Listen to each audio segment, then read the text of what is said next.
You said whenever. Alright, here's your update. Come in here and you can look at what we've already got hooked up here. Back over here is the box that has both of the wind generators that come in. It'll be the mini wind generator and the bigger one I'm building right now that comes up to this box. It can drop down and go through this brake switch and into this brake switch.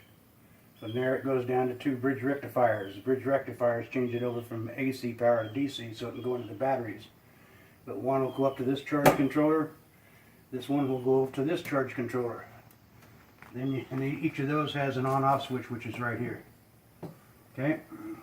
This here is where the solar power comes into from this box down through here. Comes back up, goes through another breaker box, then back over to this charge controller through more breakers that go into the inverter that go back and redistribute power back to this charge controller that puts it back to the batteries.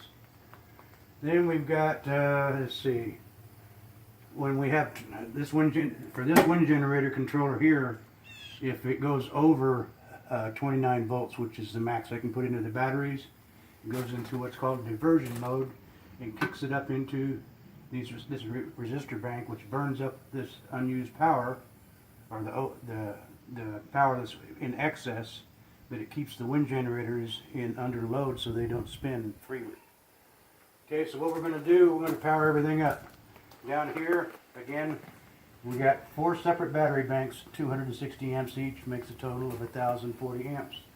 Each one of these switches here controls one of those battery banks, which goes through another set of fuses.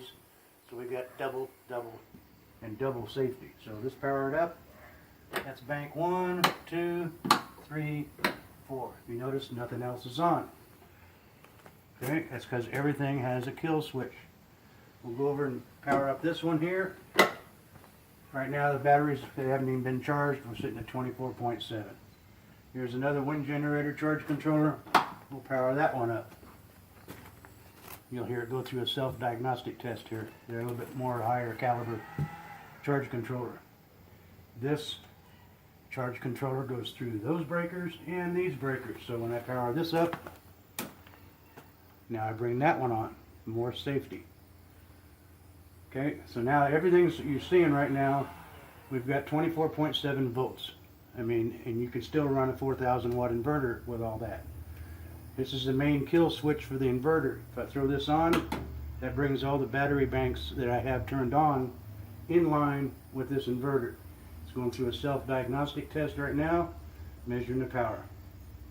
Once everything is okay, it's noticed that we got 25 volts, which is a couple of milliamps different, but once I hit this button that says invert, it'll start going through and trying to invert power.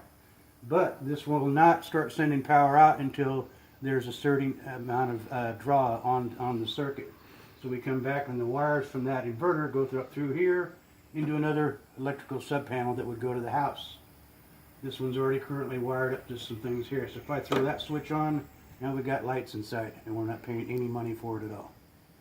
Okay, this outlet is hot. I've got 4 more breakers in here that I can run down through some solid seal tight and run it into the house and control the breakers here or put a disconnect inside the house and run power in that way. So we've got several different options. We've got to see which way Elizabeth wants us to run it into the house. But anyway, guys, that's the grand tour. You can see what the outside looks like. We've got ground stake here. This is for the 110 volt system.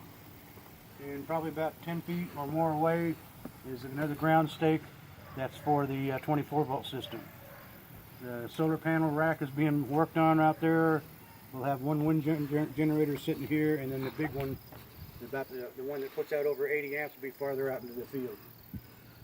But we still got a little construction cleanup to do, and that's about it. See ya.